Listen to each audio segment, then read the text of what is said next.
کۆبوونەوەی جێگیری گشتی کۆنسڵخانەی هۆڵەندایە لەگەڵ بەشێک لە ڕۆژنامەنووسان و بەرپرسانی سەنتەری میترۆ لە شاری سلێمانی. دیدارەکە تایبەت بوو بە پێشێلکاری سەر ڕۆژنامەنووسان لە هەرێمی کوردستان و بە تایبەت دەستگیرکردنی بەشێک لە ڕۆژنامەنووسان لە خۆپیشاندانەکەی 6 ئۆگەست.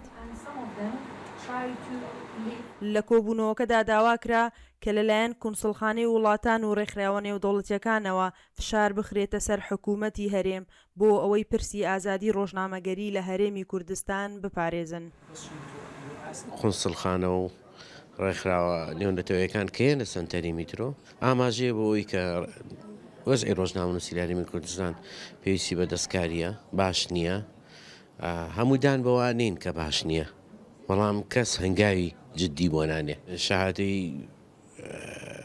پامنێری دەنگی ئەمریکا و شەهادەی پامنێری NRT پێشکەشکرام زۆر گرنگ بوو، زۆر بە گرنگیەوە تەماشای شەهادەی نوێنەری بڵین دەنگی ئەمریکایان بە گرنگیەوە تەماشای ئەو مۆزوعیان کرد، چونکە شەهادەیەکی زۆر گرنگی لەسەر بارودۆخ و زروفی دەستگیرکردنی و بردننی بۆ سزنەوەمانە لە نزیکەوە جۆگرتن لە ئەو کەسانی کە تووشی بارودۆخێکی خراپبوون ڕۆژنامەنووسان دەستگیرکردن و تونگ و توێژیەوانە ئەکیت کاریگەریە بێ.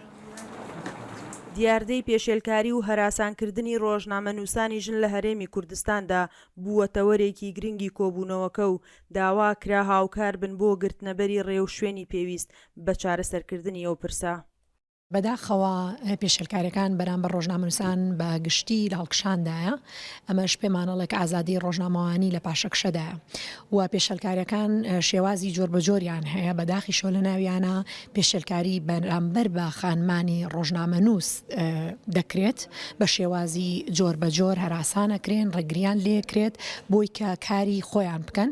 ئەمە لە کاتێکایە کە خۆی پیشەی ڕۆژنامەوانی بۆ هەموو کەسێک پیشەیەکی قورس و هەستیارە، چجا بێتە سەر ئەوەی کە تۆ ئافرەت بیت و ئیشە ڕۆژنامەوانی بکەیت و ڕێگریشە بۆ دروست بکرێ.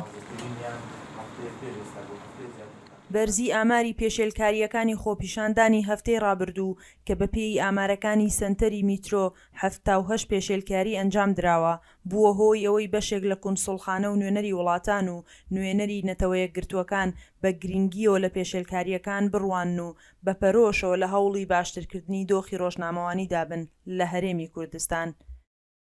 سنوور کەریم، دەنگی ئەمریکا، سلێمانی. I'm proud to come from a country. Yes.